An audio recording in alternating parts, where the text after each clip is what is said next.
Right guys, so we're starting work on the Auction 335i today. I'm going to give you guys a bit more of an in-depth look at the car. We'll have a look at the underside. It helps I've got it up in the air now. The jacking points were missing in the previous video, so I couldn't do that. So I went ahead and replaced all four. I've been sort of accumulating all the service parts I need in the last couple of days. So I think I've got all the stuff that I want to change, because I don't know the state of the oil, the spark plugs, the coil packs, because I haven't actually got any service history for this thing for the last 3-4 years.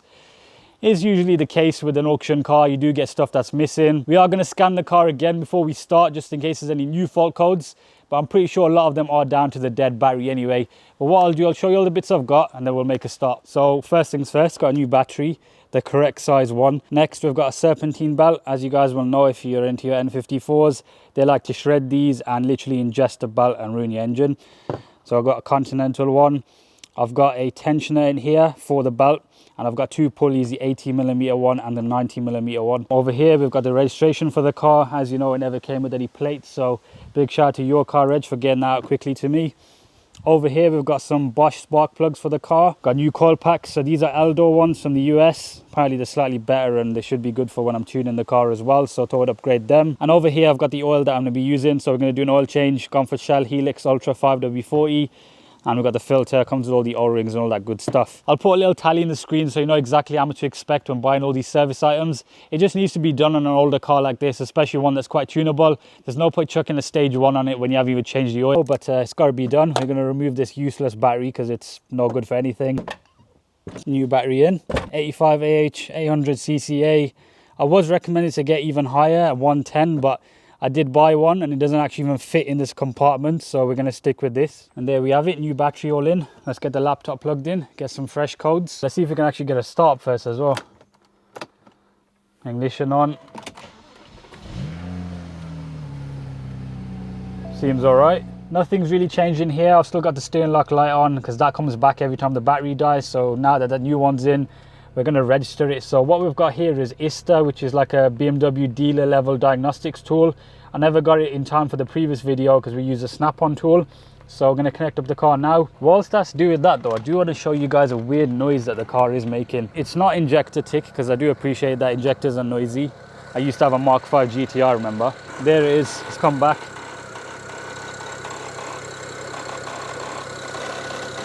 No idea what that could be. There's smoke here now as well.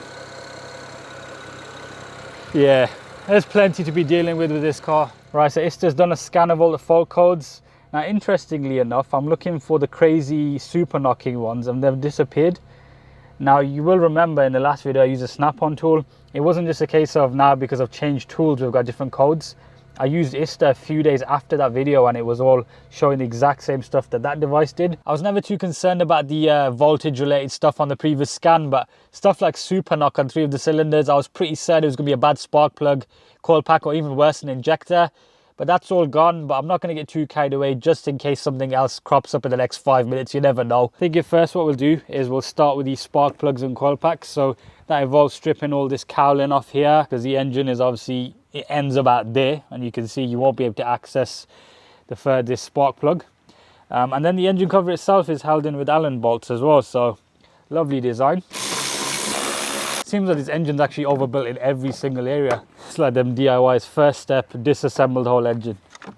Nice and easy. Right, so plenty of room. Coil packs are here, spark plugs are going to be directly below them, of course. And we can see the injectors and also the part number. Trying to restrain myself and not check what they are, but yeah, let's do it, man. In the N54 world, you'll know that index 12 is the best, so it means the 12th revision. But apparently if you got one of the later ones like 11, 12 or whatever, you're going to be okay. We've got index 10 there. Second one, index 10.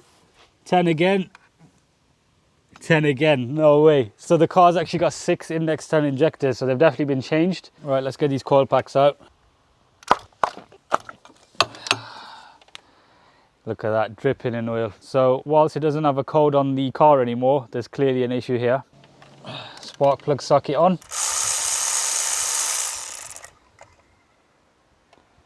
Dripping. Completely dripping. Right folks, so inspection time. Spark plugs and coil packs. There isn't really much inspecting to do here. You can see the mess they've created. They're absolutely drenched in oil. Doesn't make sense for me to chuck in the new ones before sorting the issue. Now the issue on hand here is a rocker cover gasket. It's likely leaking, or it may potentially be the rocker cover itself. It may be warped. It's only made out of plastic. It may be damaged. So what I've gone ahead and done is rang up BMW, got a quote for a new rocker cover and gasket. They're quoting me £360. So that should be here tomorrow. I did have a look on eBay. They are a lot cheaper, but I'd rather not go through the hassle of it going wrong in a few months' time. Now, I just quickly had a look through the car's service history, and I present to you this piece of paper dated in 2019. So this is the most recent invoice I have with this 335i. It's got all the usual stuff: change engine oil, pollen filter and all that stuff, even spark plugs as well. But it also says here, change rocker cover gasket. Either way, it's going to need to be done again. Before this, there's hardly any service history, you know, in between, say, 2013 and 14 up to like 2019. So yeah, it's kind of just guesswork really. Now, if I just get the torch here and we'll have a look around the rocker cover, see if we could spot any leaks. People have been saying oil caps could leak as well. I'm hoping it isn't the case because I've not ordered one and it won't be here tomorrow. But yeah, there's a bit of seepage down there, to be honest, just there below that e-torx. Obviously that leak there is from when I actually pulled the plug out. I'm in a bit of a limbo situation now because I can't continue with that today. So rather than waste any time, I'm thinking we'll begin on the serpentine belt, which is down there. I've got all the nice genuine bits there ready on the table, and it's another common N54 issue. At least all you N54 boys will be happy. We can all suffer in sync. Belt actually looks fairly new, to be honest, folks. I'm not gonna lie. Tensioner, okay, that Torx looks quite crusty, so it's probably an old tensioner. Pulleys are probably old then as well. First, we need to remove this fan, which has a coolant line on top of it, which is apparently very brittle. Yep, it's gone. Coolant everywhere, lovely. Right, so that's my very artistic diagram of the belt, just to know which way they go around. You can see the tensioner right there. So breaker bar time, it's a T60. N54 boys will be happy. Look, second video doing the serpentine belt. Bit chewed on the edge, starting to go. T50 tensioner, gotta move that and two pulleys. There it is. That's what holds the belt on with tension. It's a tensioner. We've got a brand new one. I'll show you all in a second. Let me get the other two pulleys off. So upper pulley's just coming out. There you go, little phone angle just to add to the video. Whoa, wind.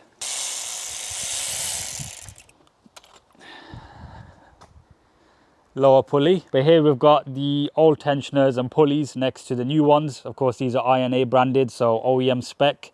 And the Continental belt, like I mentioned earlier. I got all of this on eBay, by the way. Best place to do it.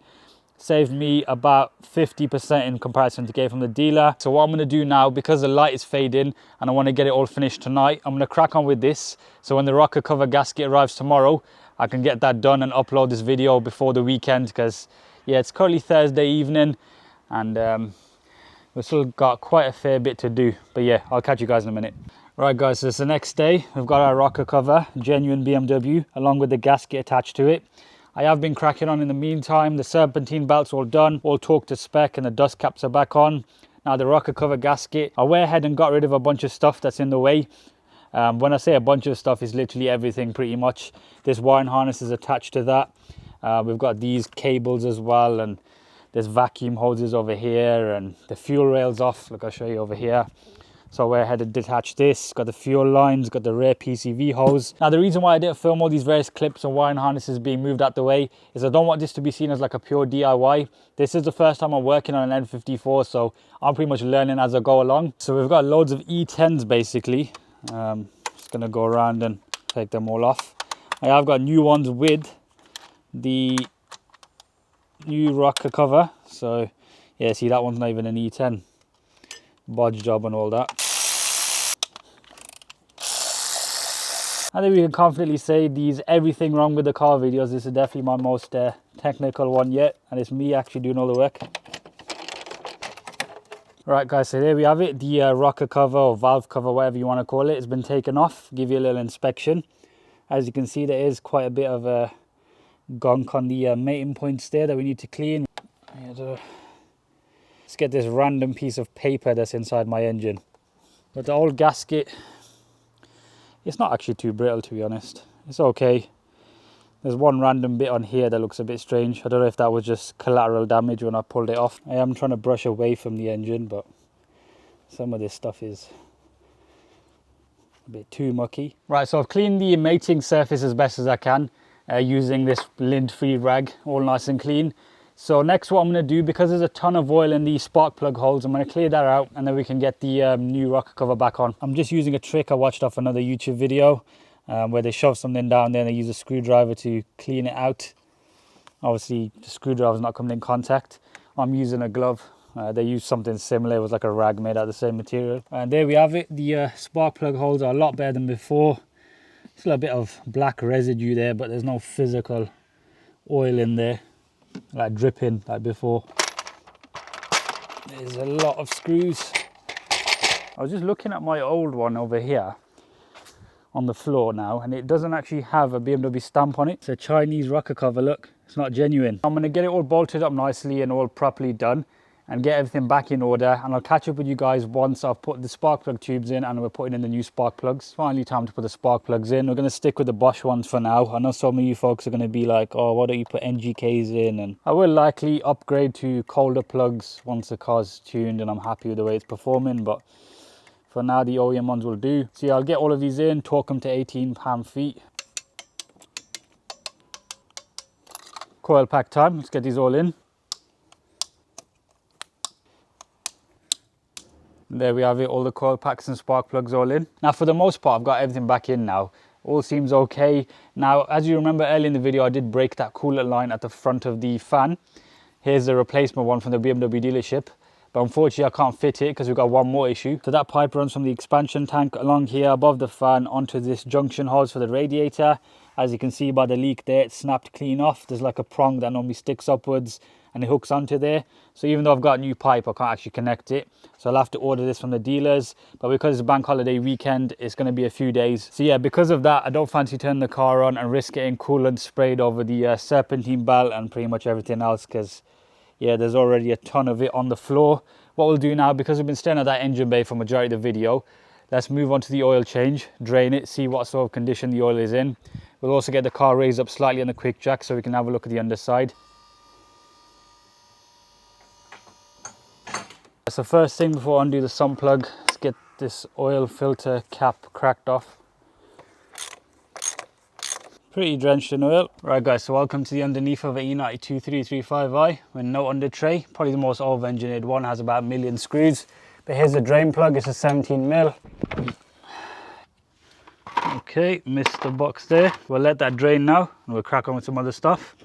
Right, so I've just had a quick look at the old filter. Doesn't seem to be any metal particles in there or anything out of the ordinary.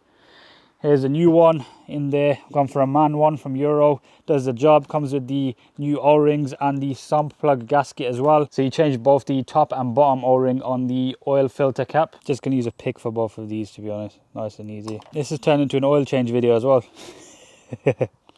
That's ready. And then lastly, you got the sump plug. You got the new washer with the oil filter. Put that on, torque it up to 18 pound-feet. Same with the oil filter cap. And job done, put some oil in. And whilst we were doing that, the old oil has all been drained out. Let's have a look at the colour. I'll put a tissue in. So yeah, it's not perfectly clean, but it's not like completely black either. It's kind of just, yeah, who knows when it was last changed. Now we're going to put the Shell Helix Ultra 5W40 in it. Some plugs back in, all torqued up. Now these engines take 6.5 litres. I'm going to put in 6 for now. And then when I've got the car started in a day or two, I'll put in the extra half a litre because I want to check it, because you've got no actual dipstick with these things. Oil change done. That was the last main task for today's video. I can finally get my head out of the engine bay. I've been standing there for about 2 days. But to top this video off, what I'll do, as promised, I'll give you guys a quick tour of the underside. Now there was a few questions about the exhaust in the last video. Some of you folks were saying it's not standard. As far as I'm aware, it looks totally standard to me. We've got a back box. We've got cats still in place right at the front. And I believe those are secondary cats. In terms of the condition of the subframe and the arms, it's not too bad. I've seen a lot worse cars for 2006, and these E92s or E9Xs generally are quite good for rust, as opposed to something like an E46. Yeah, it's a bit brown, but yeah, I mean, look at that. That looks like what a Mint Mark V would look like. There's the downpipes there. Still got the main cats in place. Of course, we are going to go stage 2 once I've sold all the little bits, so they're going to be coming out. Front calipers, got a bit of surface rust because it's been sitting again. Pads have got a bit of life. Tyres are all just random. I think we've got one Pirelli somewhere, but it's definitely not this one. Springs look standard. It's all at SE ride height anyway. Oh, so you got the subframe, the anti-roll bars, all look relatively okay. Nothing too filthy. We've got BMW stamps on the shocks there, so they're standard. All looks relatively nice, folks. I'm not gonna lie. Oh, that's a bit sweaty. Wonder where that leak's been coming from. Okay, coolant's dropping down. I forgot I haven't fixed the fan situation yet. Fins on the front of there look all sound.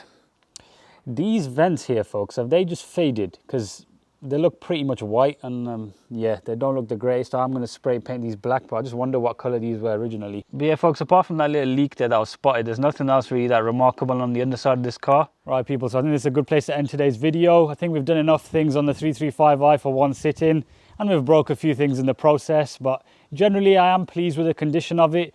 A lot of these things that you saw are just general N54 problems. There's nothing out of the ordinary, no crash damage from what I can see. It's just a normal 120,000 mile 335i, which seems pretty stock as well. But yeah, if you enjoyed it, make sure you drop a like on the video, subscribe as well for a lot more content to come. And yeah, the plan for the next video is to get it out on the road and take it for a first proper drive. My only experience in it is driving up and down a short road, which isn't much. But yeah, I'll catch you in the next one.